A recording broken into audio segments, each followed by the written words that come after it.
Assalamualaikum warahmatullahi wabarakatuh.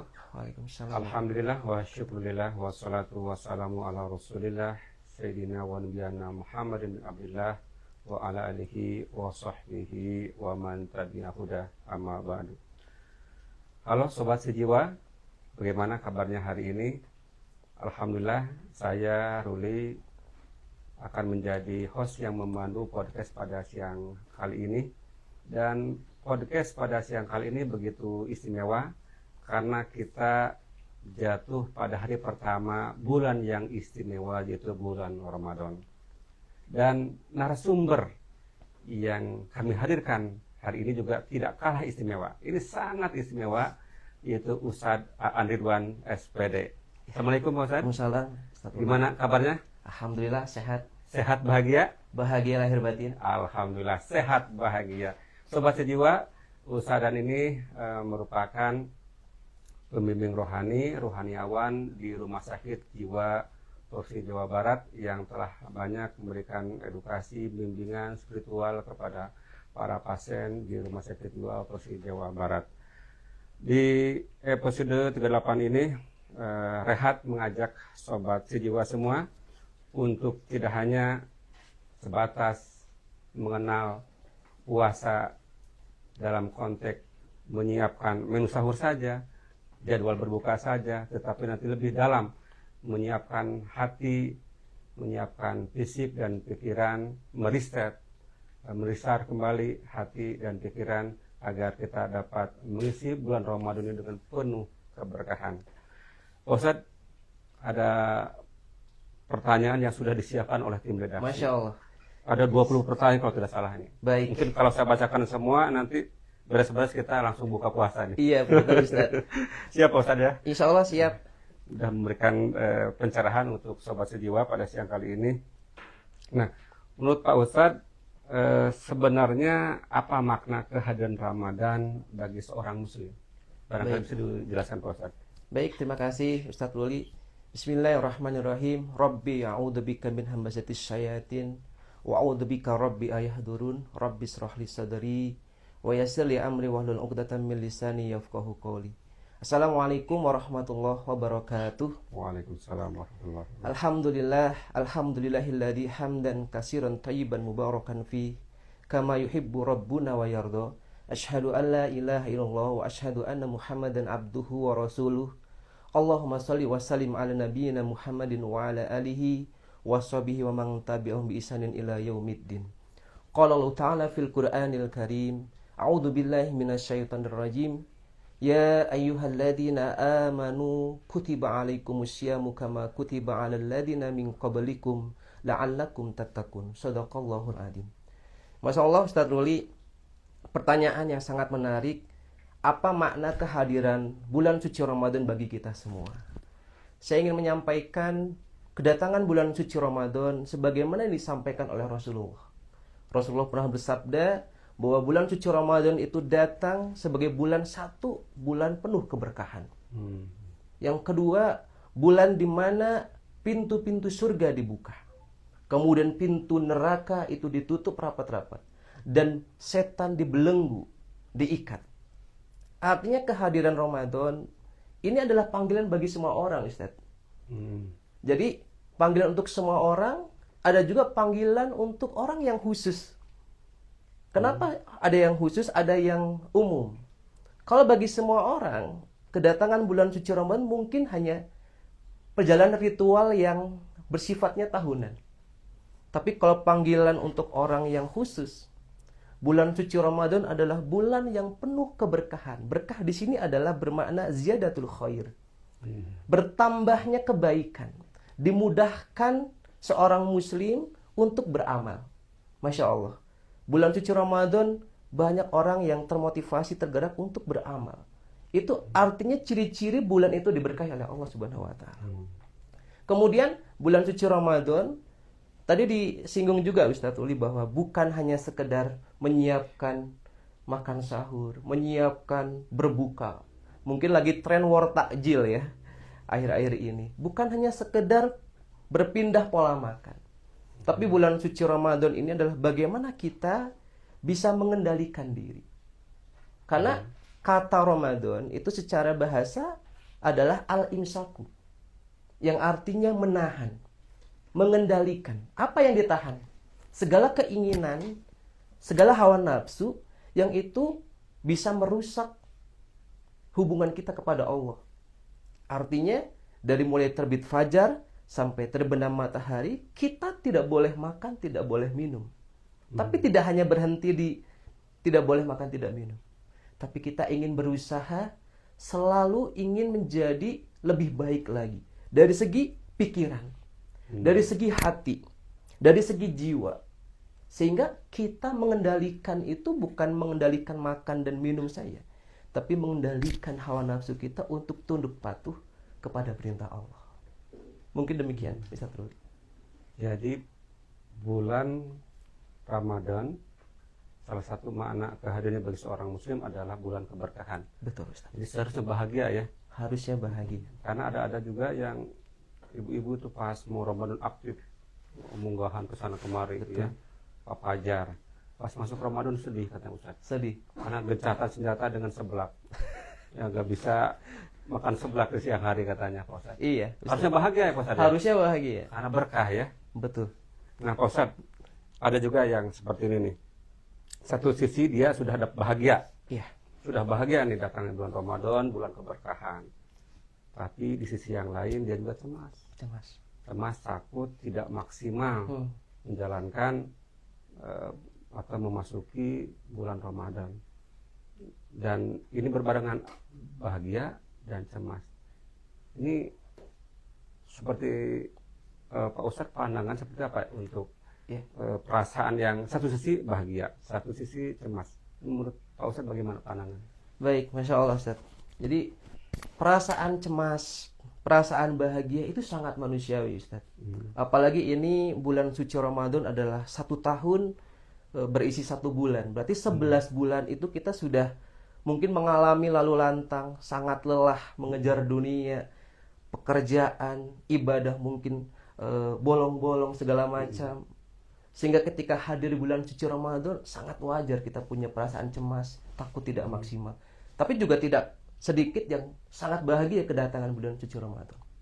Artinya perasaan cemas itu kita syukuri. Karena di situ ada ciri-ciri orang yang beriman itu dia memiliki rasa cemas, tapi bukan cemas yang sangat berlebih. Artinya perasaan was-was itu harus dikendalikan, harus dikontrol dengan satu dengan iman, yang kedua dengan ilmu. Sehingga perasaan cemas itu akan berbuah menjadi harapan. Artinya memang bulan suci Ramadan, jika dia punya perasaan cemas, disyukuri dulu. Masya Allah, berarti dia punya harapan. Dia punya satu cita-cita. Mudah-mudahan dengan cemas itu, saya ingin menjadi lebih baik lagi dari Ramadan tahun sebelumnya. Yang lebih parah kan, dia tidak punya perasaan cemas, dia tidak punya perasaan bahagia, dia nothing tulus, dia hanya mengalir saja mengikuti alur. Jadi bulan itu hanya lewat begitu saja.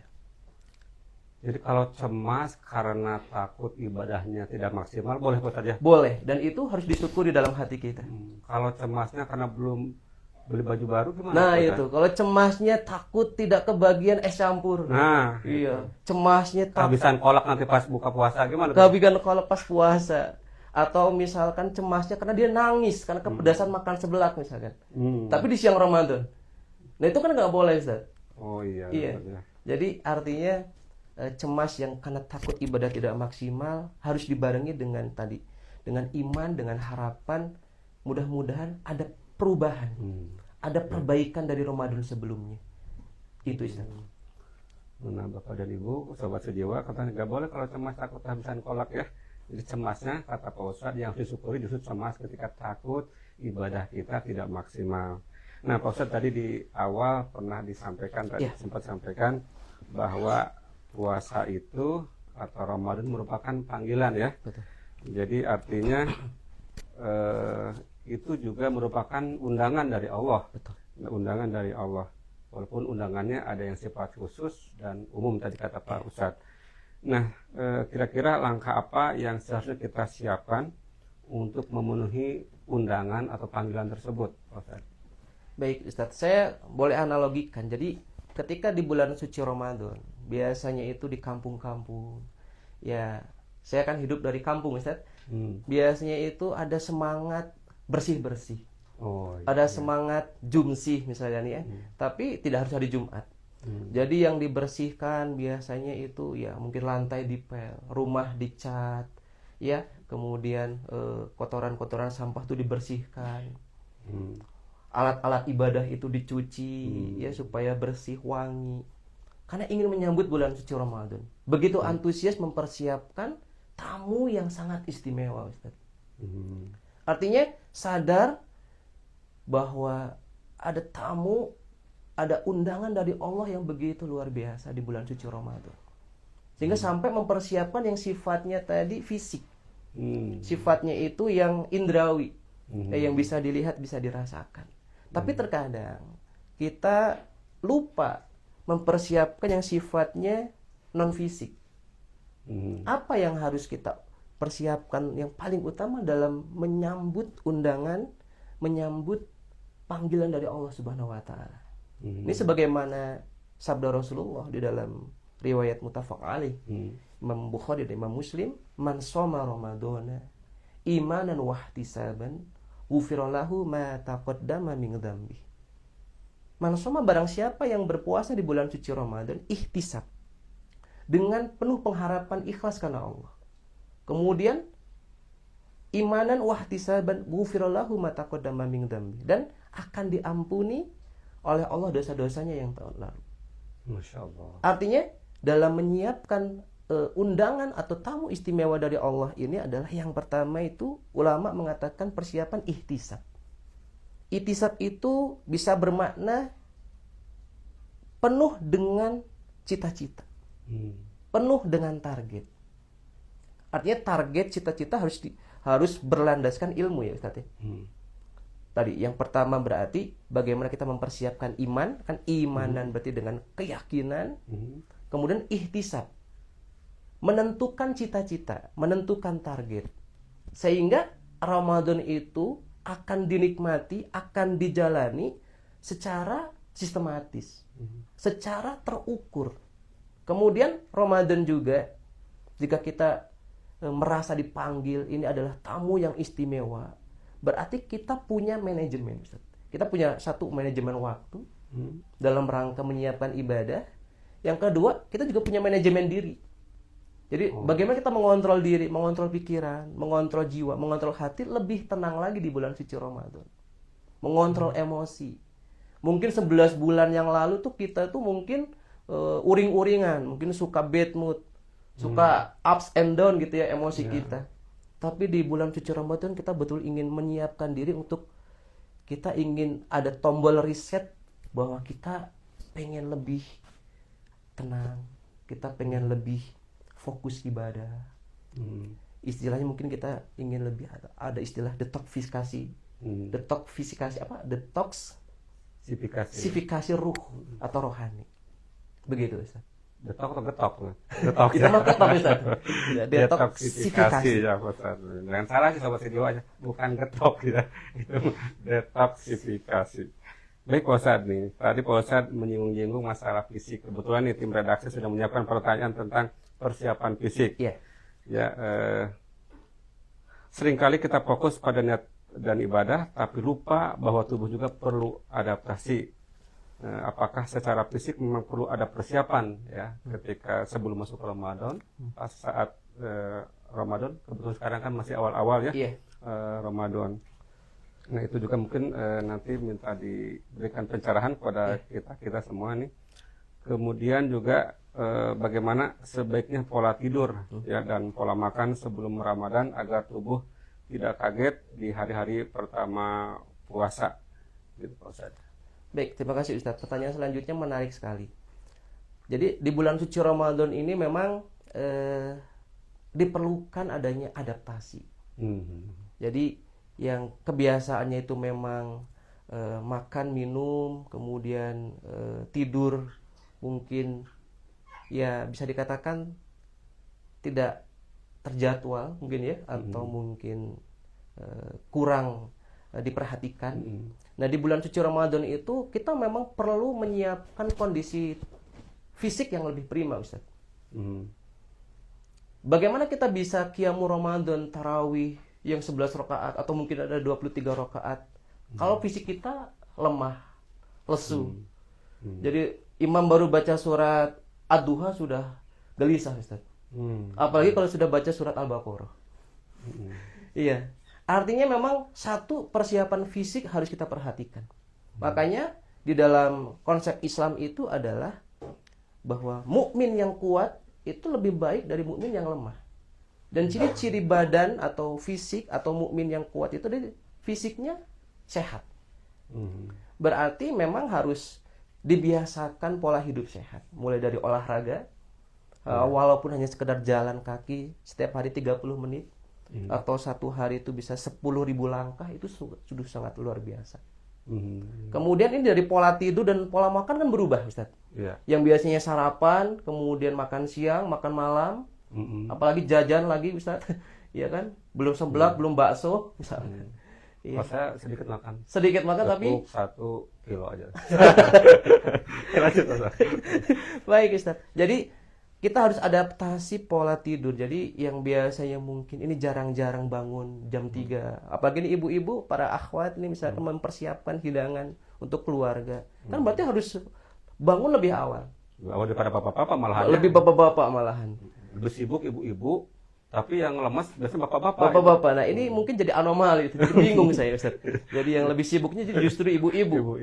Nah, ini harusnya sibuk untuk kita semua. Ramadan itu adalah bulan yang sangat produktif untuk kita semua, baik muslim laki-laki dan muslim perempuan. Artinya, muslimin dan muslimat ini dituntut adaptasi mempersiapkan kondisi fisik. Artinya kita adaptasi dari pola tidur kita berubah. Ya, yang biasa tidur jam 8 karena kita ada qiyam Ramadan, ada tarawih, tidur jam 9, bahkan mungkin jam 10. Kalau imamnya yang ketemu imam yang mungkin cukup relatif sangat khusyuk, ya, bacaan ayat-ayatnya, suratnya panjang, kan kita harus siap Ustaz pulang jam 10 dari masjid. Iya. Berarti kita harus siap beradaptasi, pola tidur berubah. Pola makan yang biasanya nggak pernah makan di subuh-subuh, ya ketika imsak sekarang 4:30 Ustaz ya. Artinya memang harus disiapkan tadi ya, adaptasi yang cepat dalam memaksimalkan di bulan suci Ramadan. Salah satunya ya ulama sebenarnya sudah memberikan tips dan trik bahwa makanya doa Allahumma fi Rajab wa Sya'bana itu tuh sebenarnya bulan persiapan dari jauh-jauh hari, Ustaz. Bulan Rajab itu harus ada pemanasan. Ya, ibaratnya itu bulan menanam.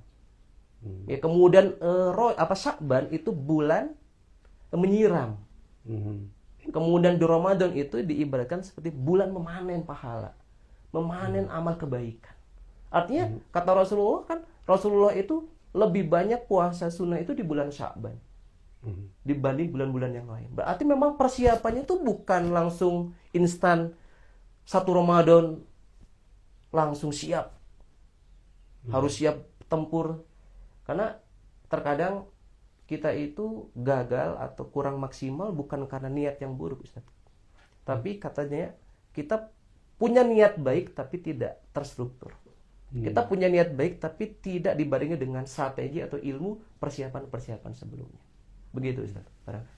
Barusan kalau saya ambil satu kunci yang disampaikan oleh Pak Ustadz itu, salah satu makna doa Allahumma barik lana fi Rajab wa Sya'ban wa barik lana Ramadan adalah berkah itu salah satu kita sudah siap ketika masuk Ramadan ya. Termasuk persiapan fisik yang sehat.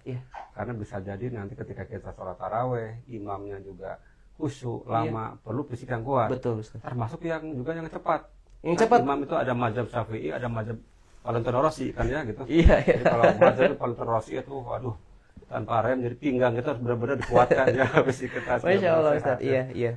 Baik, Pak Ustaz nih barusan ada pertanyaan berikutnya. Kenapa di awal puasa banyak orang yang merasa lemas, pusing atau kurang fokus? Kadang lihat kecoa kayak kurma. Dia kecoa kurma. Ya. Pasti di Karaba, gedingnya sudah dikasih tahu tata kecoanya sudah. Nah, kemudian jadi nggak fokus Iya. gitu ya. Nah, apakah itu wajar dan bagaimana cara menyikapinya dengan bijak? Baik. Suka tadi ya, gagal fokus begitu ya, atau Gitu. mungkin lebih kondisi lebih sering pusing misalkan ya. Itu wajar Ustaz. Karena kenapa wajar? Karena ada perubahan pola ya di bulan suci Ramadan itu. Ya tadi saya sudah menyampaikan, ketika kita persiapannya sudah matang, jauh-jauh hari di bulan suci Ramadan itu kita sudah membiasakan puasa sunnah, kita sering bangun malam untuk sholat, kita sering tilawah Al-Quran. Artinya di bulan suci Ramadan mungkin kita akan minimalisir rasa tadi, gagal fokus, kemudian pusing, apalagi tadi Ustaz ya, yang perasaan-perasaan yang cemas tadi ya. Nah, tetapi ketika memang takdirnya kita memang sudah dihadirkan hari ini bulan suci Ramadan, berarti Muslim yang bijak itu adalah dia tidak terlalu menyesali di hari-hari yang lalu. Kemudian dia tidak juga terlalu khawatir dengan masa depan. Sehingga dia melupakan kehidupan hari ini. Maka salah satu tipsnya adalah bagaimana kita bisa bijak supaya bisa fokus ibadah, bisa fokus memaknai Ramadan, itu adalah nikmatilah kita hidup di bulan yang penuh berkah ini.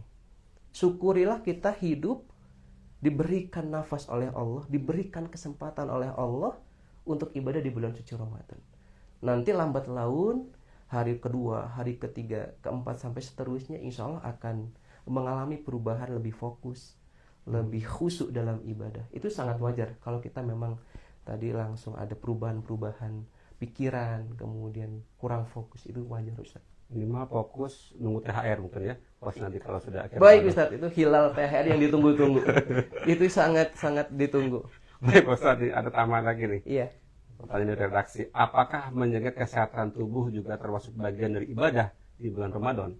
Ya, itu sangat dianjurkan atau sangat diperlukan menjaga kesehatan tubuh di bulan suci Ramadan. Karena dengan puasa sendiri itu adalah salah satu manfaat kesehatannya adalah yang mengontrol gula darah, kemudian respon insulin yang lebih tepat kan, untuk kesehatan jantung juga lebih bagus. Betul. Artinya sarana puasa siam itu juga sudah bagian dari ikhtiar menjaga kesehatan tubuh. Tapi kan perlu menjaga kesehatan tubuh yang lainnya Ustadz ya. Jadi bisa jadi puasa mungkin tidak makan selama kurang lebih 12 sampai 13 jam mungkin ya. Kan pasti kan ada kekurangan tadi ya, nutrisi, kekurangan energi. Jadi bagaimana? Nah, salah satunya adalah, tipsnya adalah disarankan tuh kalau sahur mungkin jangan yang tinggi karbohidrat. Jadi bahkan Rasulullah itu ya menyarankan sahurlah, karena di dalam sahur itu ada keberkahan, walaupun hanya seteguk air, walaupun hanya memakan kurma. Kurma berarti di situ tinggi apa Ustaz ya kalau kurma? Tinggi gula. Tinggi gula. Karbohidrat berarti ya. Ya, tetapi disarankan juga bagaimana kita bisa menjaga kesehatan itu, kita tidak balas dendam. Ini Nah itu pentingnya. Ustaz, kita tidak balas dendam makan. Ya, katanya kan gini Ustaz, jadi kurma itu sunnah, yang wajib itu bala-bala. Oh, Masya Allah. Iya kan Ustaz? Balas dendam atau bala-bala? Balas dendam Ustaz. Jadi buka puasanya itu dengan tepung bala-bala, dengan es campur, dengan apa lagi Ustaz ya, cakwe misalkan ya. Jadi kita seperti balas dendam, sehingga kita ingin berharap lebih sehat, tapi kita memilih pola makan yang tidak sehat juga. Berbuka puasa juga kita tidak selektif. Artinya kita mulai sadar, kita sama-sama membangun kesadaran dalam menjaga kesehatan tubuh di bulan suci Ramadan. Kita nggak boleh asal-asalan sahur, kita juga nggak boleh asal-asalan dalam berbuka puasa. Karena akibatnya gini Ustaz, banyak yang mengatakan saya mah pengen diet Ustaz di bulan suci Ramadan. Tapi kenyataannya justru malah tambah berat badannya. Pas pulang selepas bulan suci Ramadan ya afan. Mohon maaf, banyak juga yang mengatakan rumah sakit di IGD itu pada penuh Ustaz, banyak. Iya, katanya iya. Karena iya banyak dari penyakit dalam itu juga banyak masuk rumah sakit. Karena tadi dia seperti balas dendam makan. Jadi hanya berpindah pola makan, yang tidak sarapan, tidak makan siang, dipindah ke berbuka puasa. Akhirnya di situ menumpuk kan tepung, gula, sehingga itu merusak tubuh. Sehingga apa pertanggungjawaban kita kepada Allah? Karena Allah itu sudah menyediakan fasilitas bahwa bulan suci Ramadan adalah momentum terbaik memperbaiki segalanya. Termasuk memperbaiki pola hidup yang lebih sehat. Tapi kenapa justru menjadi sebuah fenomena yang buat kita justru malah jadi prihatin ya. Mungkin diri kita juga sama ya, Ustaz. Kita belum bisa meninggalkan gorengan. Tapi paling tidak kita mulai batasi lah. Biasanya beli gorengan itu 20.000, kita mungkin 5.000 cukup Ustaz ya untuk makan. Jadi jangan sampai kita berlebih-lebihan dalam makan dan balas dendam tadi, balas dendam makan atau minum.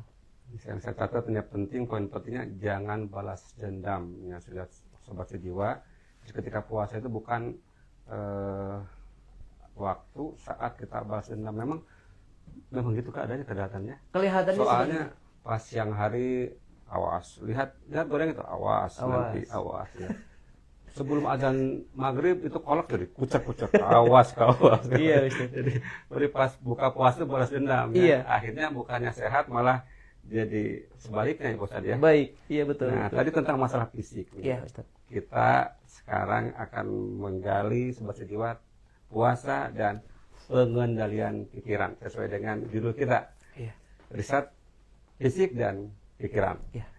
Nah, kita sering mendengar bahwa puasa bukan hanya menahan lapar dan haus, tapi juga menahan pikiran.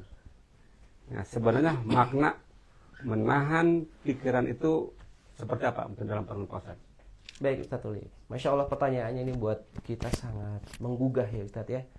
Artinya bagaimana momentum Ramadan menjadi momentum bukan hanya menahan lapar dahaga, tapi bagaimana kita menahan pikiran.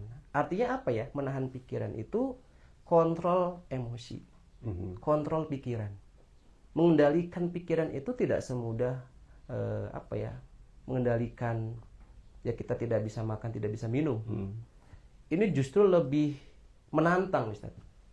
Karena esensi dari puasa itu saya pernah membaca itu adalah puasa itu adalah pusatkan rasa. Pusatkan rasa. Iya.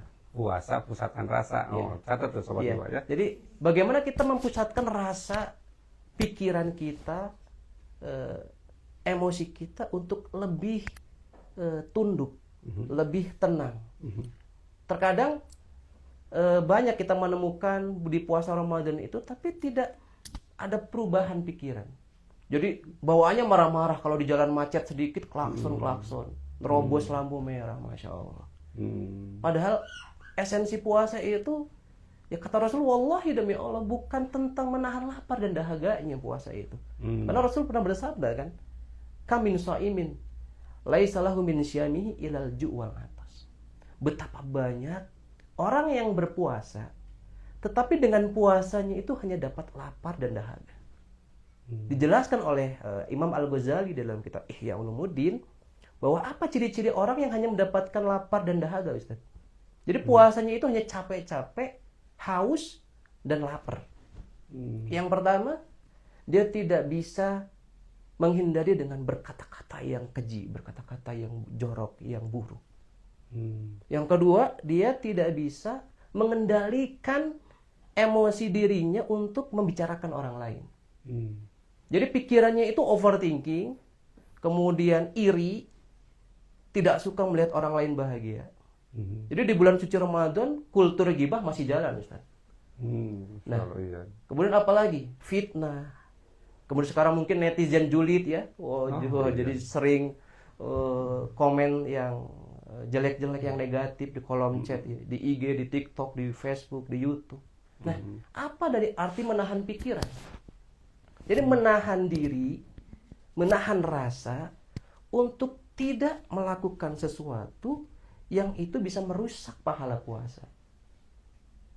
Jadi mungkin puasanya secara fikih sah, Ustaz. Dia tidak makan, tidak minum selama bulan suci Ramadan dari pagi sampai maghrib.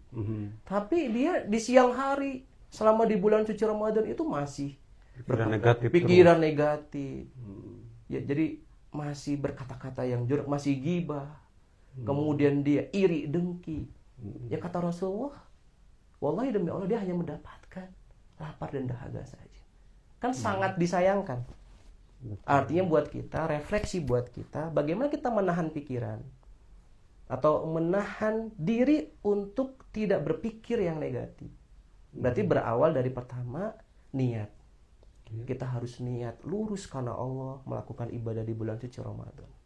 Yang kedua, tidak hanya niat, berarti kita harus ikhlas, tulus. Tulus di sini berarti kita melakukan amal diperintah hanya karena Allah. Dan yang ketiga, kita harus tawakal. Berarti kita harus memasrahkan diri kita dalam beribadah ini, pikiran kita, fisik kita, perjuangan kita, baik materi, waktu, tenaga, itu hanya karena Allah. Begitu Ustaz. Ya Pak Ustaz, kenapa ya justru di hari-hari awal puasa seringkali emosi terasa lebih sensitif, ya, mudah marah, mudah baper, terbawa perasaan. Itu barangkali ada penjelasan atau pencerahan dari Pak Ustaz? Iya, baik. Itu dirasakan kebanyakan orang yang menjalankan ibadah di bulan suci Ramadan karena perasaannya belum Ustaz ya, belum disiapkan secara lapang, secara lebih terbuka. Jadi di awal-awal tuh lebih sensitif, di tengah-tengah mungkin agak lebih slow lagi nih, lebih tenang, tapi di akhir-akhir lebih berdebar lagi karena bukan fokus ibadahnya Ustaz. Tapi justru masjid sepi, mal-mal jadi ramai Ustaz. Iya.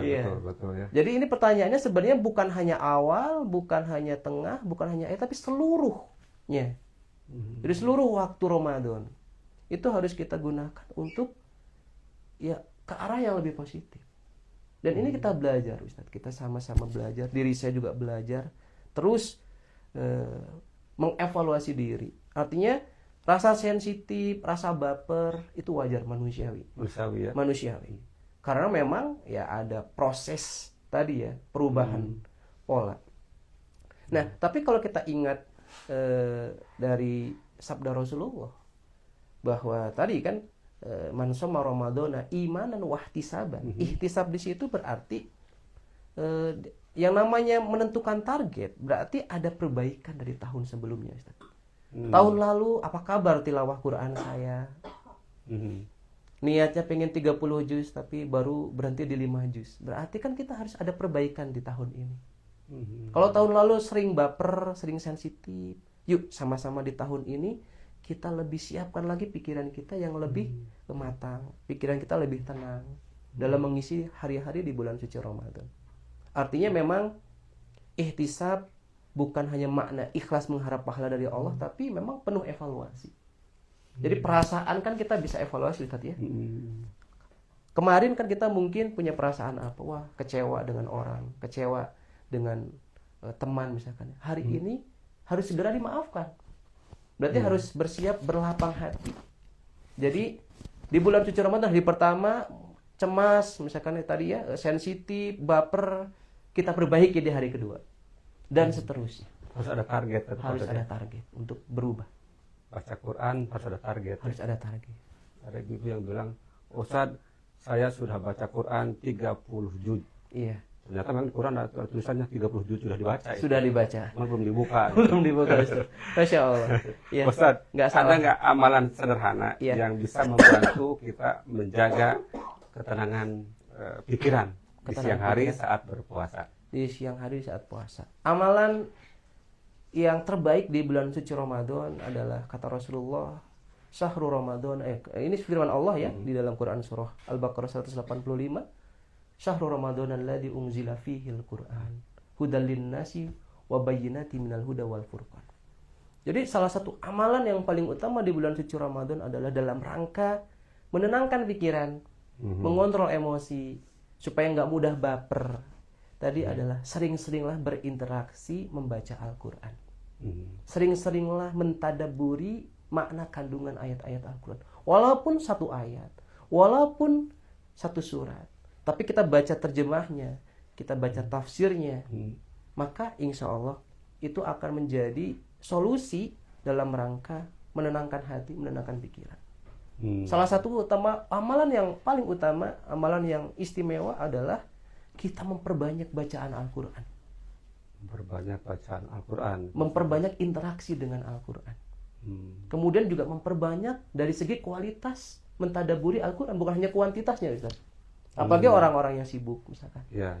Jadi insya Allah di siang hari Ramadan itu bukan tadi ya banyak tidur misalkan ya, atau banyak melakukan amal-amal yang sia-sia. Maka sama-sama kita refleksi, evaluasi bahwa kita tingkatkan lagi amalan khas membaca Al-Quran, mengingat Allah. Karena sebaik-baik zikir kata Ibnul Qayyim adalah tilawatil Quran. Jadi sebaik-baik mengingat Allah adalah dalam hal ini adalah membaca Al-Quran, tilawah Al-Quran. Insya Allah. Jadi amalan sederhana yang jadi tips untuk sobat sejiwa dari Pak Ustadz barusan adalah supaya kita bisa menjaga ketenangan pikiran, banyak berinteraksi dengan Al-Quran, banyak membaca Al-Quran. Bahkan dikatakan afdhalul zikri tilawatul Quran. Paling utama di dalam zikir itu adalah membaca Al-Quran. Jangan banyak tidur gitu Pak Ustadz ya. Betul. Jangan banyak tidur. Tapi memang ada lagunya Pak Ustadz itu teh. Gimana Ustadz? Ramadan tiba. Kalau dasar gitu ya. Iya. Jadi perubahan lirik Ustadz. Oh, punten ini. Penciptanya ya. Iya. Yang Opik penciptanya Ramadan tiba itu. Iya, harusnya Ramadan tiba. Ya, gitu. Salah berarti ya itu salah. Tapi di sini jadi Ramadan tibra. Baik, Ustadz, lanjut ya. Iya, baik. Tentang sekarang mengelola emosi dan kesehatan jiwa, dengan masih ada waktu kita ya. Kalau saat puasa kita merasa cepat lelah secara mental atau lebih sensitif dari biasanya, apakah itu sesuatu yang wajar? Baik. Kita tulis Masya Allah pertanyaannya. Ketika di bulan suci Ramadan justru malah pikiran cepat lelah. Kemudian apalagi tadi Ustaz? Apakah kalau secara mental kita lebih sensitif, kemudian merasa cepat lelah dari biasanya, apakah itu sesuatu yang wajar? Iya, yang namanya perasaan manusia itu ya hukum dasarnya adalah wajar karena pasti masih berfungsi kan ya di perasaannya. Tetapi kalau di bulan suci Ramadan ya Allah mengharapkan, Rasulullah mengharapkan, kita semua mengharapkan bagaimana perasaan itu yang mudah lelah itu kan berawal dari banyaknya beban pikiran. Mudah capek, mudah tadi ya sensitif, itu berawal dari pikiran yang tidak dikendalikan dengan baik.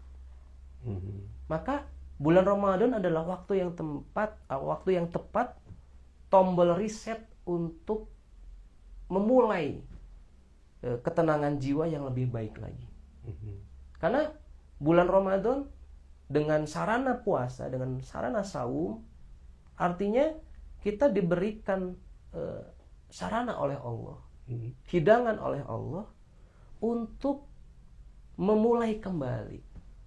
Karena sebenarnya tujuan puasa itu bukan menuju takwa, menuju orang yang lebih baik. Sebenarnya esensi dari ibadah di bulan suci Ramadan itu adalah kembali ke fitrah, Ustaz. Kembali ke fitrah. Iya, kembali ke titik nol manusia diciptakan. Artinya kita tuh punya potensi bertauhid kepada Allah, beriman kepada Allah dengan pikiran yang tenang, tunduk pasrah kepada Allah. Dengan adanya bulan suci Ramadan harusnya kita kembali, bukan capek-capek menuju, karena kita sudah memiliki itu. Maka oleh Allah diulang-ulang kembali di bulan suci Ramadan tiap tahun, kita masih diberikan kesempatan oleh Allah. Artinya kita ingin kembali kepada Allah, kembali kepada pikiran yang tenang. Jadi makna kembali kepada fitrah itu kembali kepada Allah ya? Betul, kembali ada yang mantannya fitrah, Bos. Mantannya fitrah. Kembali jadi bingung. Jadi saya harus kembali kemana saya? iya, Ustaz. Jadi kembali kepada Allah Subhanahu wa Ta'ala. Nah, Ustaz, kan kita kadang-kadang ya manusia biasa ya. Dan di tengah puasa kita suka marah. Iya. Kadang kesel. Ini kira-kira langkah praktisnya yang bisa kita lakukan agar tidak merusak ya suasana hati dan pahala puasa kita? Apa kira-kira tipsnya Ustaz? Ya, yang pertama selama bulan suci Ramadan berarti langkah praktis adalah luruskan niat. Luruskan niat. Jadi innamal a'malu binniyat wa innamal likulli imri'in ma nawa. Tapi ada juga hadis yang lain, innamal a'malu bil khawatim. Jadi amal perbuatan itu akan dinilai oleh Allah bagaimana akhirnya. Jadi dari awal sampai akhir Ramadan yang harus kita langkah-langkah yang kita persiapkan tadi, satu, niat yang lurus. Tapi bukannya sekedar niat, tapi sampai lulus, berarti sampai akhir. Niat yang tulus sehingga lulus sampai akhir. Lulus sampai akhir. Lulus sampai akhir. Jadi bukan hanya semangat di awal, tapi semangat maksimal sampai final, sampai akhir. Kemudian langkah praktis untuk menjaga pikiran, menjaga emosi itu sering-seringlah membaca istighfar, Ustaz. Karena di bulan suci Ramadan itu adalah bulan penuh ampunan. Innama sumiya Ramadan li'annahu yarmidud dzunub. Riwayat Anas bin Malik. Rasulullah bersabda, kenapa dinamakan bulan suci Ramadan? Karena di bulan Ramadan itu adalah dosa-dosa itu dibakar. Dalam tanda kutip, dosa-dosa itu diampuni oleh Allah Subhanahu wa taala. Artinya di bulan suci Ramadan, waktu istighfar kita gunakan sebaik-baiknya, kita gunakan sebanyak-banyaknya. Bahkan di dalam surat, saya lupa ayatnya, ayat berapa, wabil asharihum yastaghfirun. Betul. Dan di dalam waktu sahur itu banyaklah membaca istighfar. Bukan banyak menumpuk makanan, bukan banyak menumpuk amunisi, Ustaz. Tapi banyak-banyaklah waktu sahur itu untuk mohon ampun kepada Allah. Sehingga nanti di siang Ramadan kita lanjut dengan istighfar, pada zuhur, pada asar. Waktu-waktu kosong di sela-sela pekerjaan, kita gunakan sebaik-baiknya untuk memperbanyak istighfar kepada Allah. Boleh istighfar yang sangat singkat, astaghfirullahaladzim. Atau istighfar sayyidul istighfar, Allahumma anta rabbi la ilaha illa anta khalaqtani, ana abduka wa ala ana hadika wa adika mastata'tu. A'udzubika min syarri ma sana'tu, abu'u laka bi ni'matika alayya wa abu'u bi dzambi faghfirli fa innahu la yaghfiru dzunuba illa anta. Mangga boleh zikir yang paling sederhana berarti tadi istighfar, astaghfirullah, astaghfirullahal azim wa atubu ilaihi, boleh. Itu Ustaz. Kata Ustaz barusan tadi, perbanyak istighfar di bulan Ramadan ya, terutama saat sahur. Betul. Jangan saat lihat anak kita nakal marah, astagfirullah ya, gitu kan. Iya. Tapi yang paling bagus adalah perbanyak istighfar di setiap saat ya. Setiap saat. Terutama di saat sahur. Masih ada waktu sedikit Pak Ustaz? Iya. Pertanyaan berikutnya nih. Seberapa penting menyampaikan ucapan dan pikiran dibandingkan sekadar menahan makan dan minum? Dan apa pesan agama tentang menjaga hati agar tidak ikut lelah selama Ramadan? Baik. Menarik Ustaz pertanyaannya. Bagaimana ucapan, pikiran, kemudian pesan agama tentang menjaga hati. Artinya Ramadan itu menjadi madrasah, menjadi pendidikan, bukan hanya pendidikan menahan lapar dan dahaga, tapi pendidikan membina hati, membina ucapan, kemudian menjaga pikiran supaya lebih berhati-hati lagi, Ustaz. Karena lebih baik kita diam daripada kita berkata-kata yang tidak ada maknanya atau tidak berguna. Semakin banyak ngomong justru malah semakin banyak masalah, Ustaz. Artinya kalau kita bisa mengontrol diri untuk silent, lebih baik daripada menimbulkan masalah, lebih baik.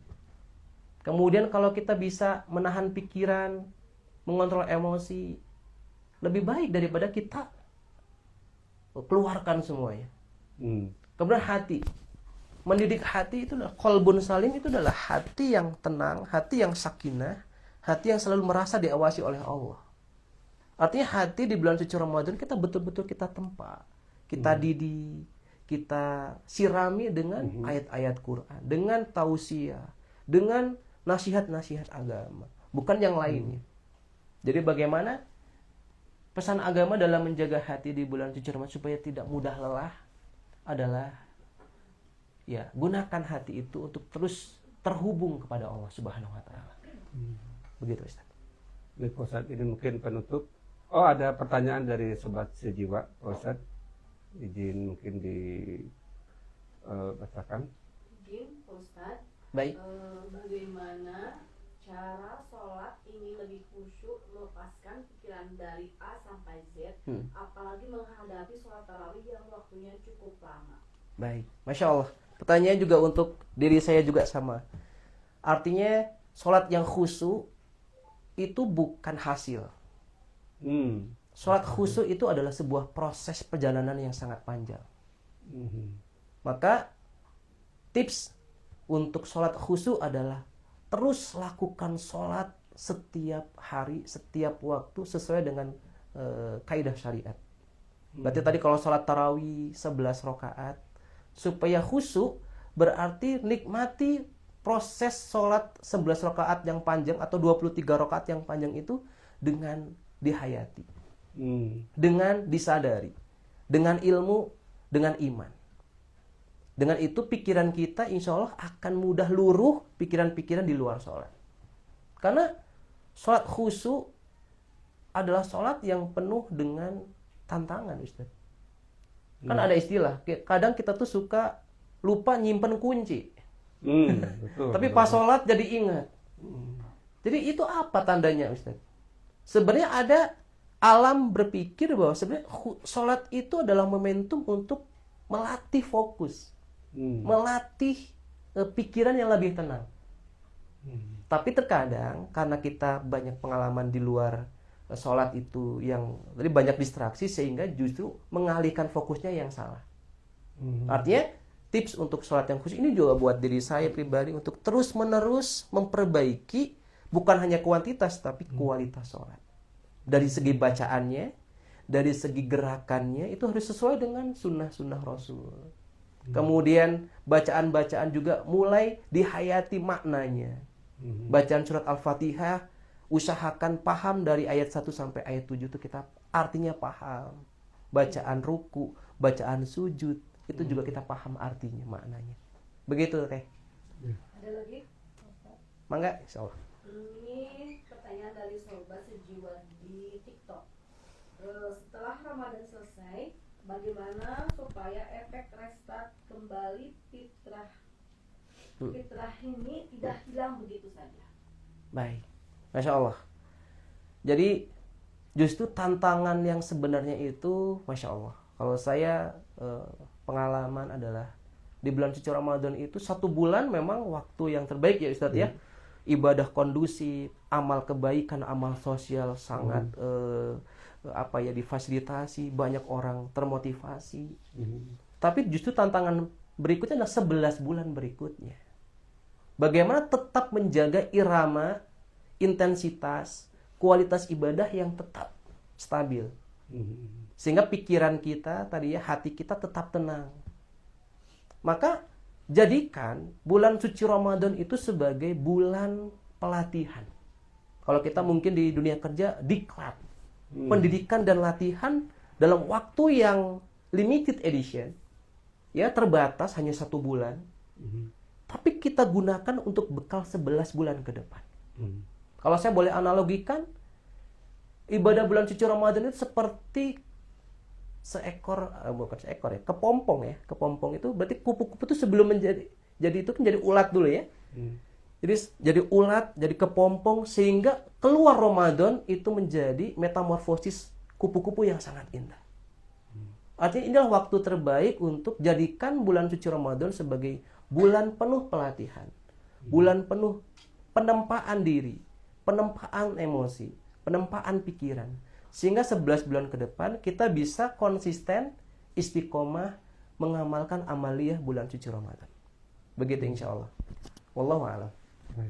Ustaz, gak terasa ternyata kita sudah 1 jam ini. Masya Allah Ustaz, saya baru seperti 60 menit Ustaz. Iya, 60 menit. Dan ya masih ada pertanyaannya. Masya Allah boleh. Maaf. Ini ada pertanyaan, apa kesalahan paling umum yang dilakukan pemula saat sahur dan berbuka? Kesalahan umum saat sahur dan berbuka. Baik. Kesalahan umum biasanya yang pernah dilakukan sahur itu tidak mengikuti sunnah Rasul. Terlalu awal misalnya. Terlalu awal berarti katakanlah sahur sekarang imsak tuh berarti sekitar 4.25 atau 4.26 ya. Sahur tuh udah dari jam 2 Ustaz. Karena dia begadang, ada lemburan misalkan. Sehingga dia tidur kebablasan, subuhnya mungkin jadi kesiangan, akhirnya tidak berkualitas si puasanya. Ini pengalaman mungkin ada, saya juga pernah mengalami itu dulu waktu belajar puasa kan. Susah tidur misalkan, akhirnya tidak mengikuti sunnah. Padahal kan sunnah Rasul itu mengakhirkan sahur. Itu kesalahan umum. Kemudian kesalahan umum ketika berbuka. Ketika berbuka itu adalah memperbanyak makan dan minum. Ya tadi kan balas dendam, ajang balas dendam. Padahal kalau yang dianjurkan oleh Rasulullah, minumlah seteguk air, makanlah 3 kurma. Berarti kan minimalisme. Kita dilatih untuk menjadi orang yang sederhana. Jadi jangan menjadi orang yang rakus. Jangan menjadi orang yang karena kita mentang-mentang bisa membeli semuanya, kita beli semuanya. Apa esensi dari Ramadan? Tukang kurmanya kita beli juga. Tukang kurmanya kita bawa ke rumah. Jadi biar tidak menjadi kesalahan, berarti kita latih sahur dengan akhir, berbuka dicepatkan tuh berarti disegerakan. Tapi sahur berbukanya juga dengan tadi ya menu yang memang sesuai dengan anjuran-anjuran Rasulullah, anjuran para orang-orang hebat, orang-orang mulia itu. Insya Allah. Pertanyaan terakhir Pak Ustadz. Maka insya Allah. Namun dari yang tadi, kenapa setelah buka puasa rasanya ingin makan berlebihan? Bagaimana cara mengontrolnya? Cara mengontrol perasaan untuk menuruti ego. Sedangkan puasa itu sebenarnya adalah bagaimana kita punya resep untuk mengontrol ego diri. Jadi bagaimana kita tekan tombolnya on untuk menurunkan ego. Artinya di bulan suci Ramadan supaya kita tidak ingin makan berlebihan. Ya tadi ada miliki sifat yang namanya qanaah, rasa cukup.